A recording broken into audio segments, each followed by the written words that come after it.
Well, for the eagle-eyed devotees out there, they'll have noticed that this film got put up earlier and it didn't have any sound at the beginning.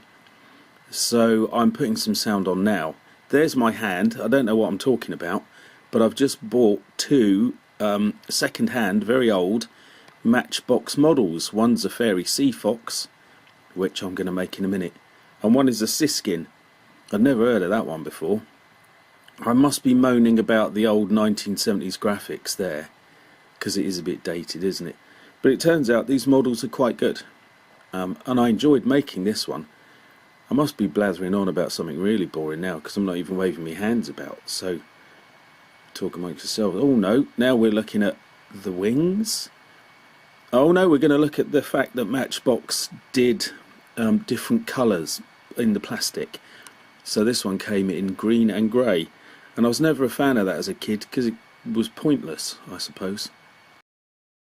Showing you the two colours of the Matchbox Fairey Seafox. They're not great colours, it has to be said. I am going to paint the whole thing, not surprisingly. I'm just going to see if this one has a date in the kind of cockpit. Oh, can you see that? 1982. Anyway, what am I going to do with this model? I'm going to do that. Oh, look at my lovely nail varnish.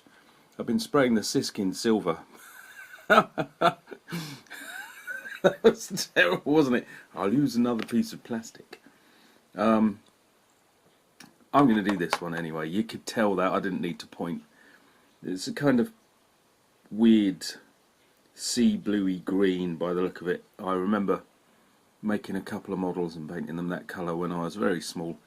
I think I've got a pot or two that will do it.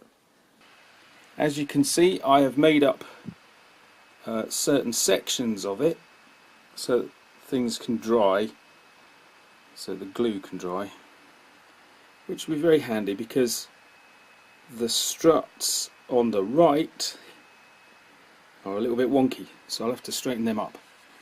Very interesting thing with this section, which is the top of the floats, I probably shouldn't have handled it like that, is that in the instructions, oopsie, in the instructions, as you can see, the back struts should be vertical, oops, and these should have a lean, and the distance between that point and that point should be 2.2 centimeters. I measured it a moment ago and it was. I bet it isn't now. Here I've managed to get the lower wings on and sorted the tail out. A little bit of support's needed.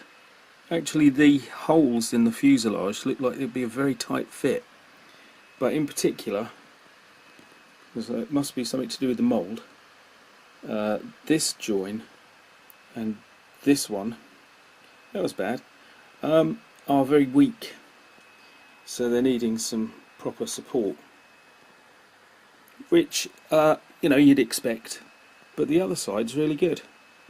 Just a tiny little bit of support to get the angle the same as the other side, but apart from that, we're looking at one side great, the other side sort of a bit iffy, which, as I say, suggests to me it's a mould issue. It looks quite nice, doesn't it? That's quite a good looking aircraft. I'd seen the Fairey Fox in a book on aircraft and thought it did look fascinating. So when I saw this in the shop, despite it being the float plane version, which doesn't make a lot of difference, I thought, yeah, I'll jump at that and get it. Oh, you can see I'm supporting the struts as well. I've checked that the floats won't stick to the wing. Yeah, we'll see, won't we? Maybe I should have done something else. And this is it, complete. It was going really well. I'd got the two wings nicely put together, probably the best I've ever done a biplane. And then I was putting the very last piece on, and for some reason I was standing up doing it, I think to get some good light, and I dropped the aeroplane. I didn't just drop it, I dropped it between a chair and the wall, and it pulled the floats off and the top wing off. I've done some repair work, and at first glance it all looks fine, but actually as time's gone by the repair work has twisted. Let's get it off the box. Bear with me. So, if you look directly over it, you can see the floats have twisted somewhat.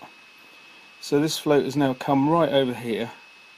That one's come close into the fuselage, but at the back, oops, you can see they're not running straight. From there to the front is not a straight, well, it is a straight line, but it's not parallel to the aircraft.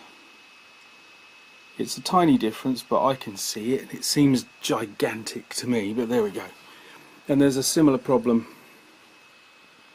with the upper and lower wings. There's a twist now, so that is now twisted. And I've just snapped the tail. The fin has come loose. There we go. That's clumsiness for you. So now there's glue all over where the struts on the bottom wing go, and all of that kind of thing, which was completely unnecessary. Which means a precaution that I took earlier has actually paid off, because there happened to be two in the shop and I bought them both.